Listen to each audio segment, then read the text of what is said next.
కూర్చుందును నీ సన్నిధిలో దేవా ప్రతిదినం, ధ్యానింతును నీ వాక్యమును దేవా ప్రతిక్షణం. నిరంతరం నీ నామమునే గానము చేసెదను, ప్రతిక్షణం నీ సన్నిధినే అనుభవించెదను.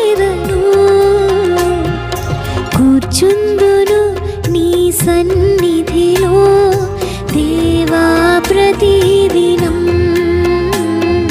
ధ్యానింతును నీ వాక్యమును దేవా ప్రతిక్షణం.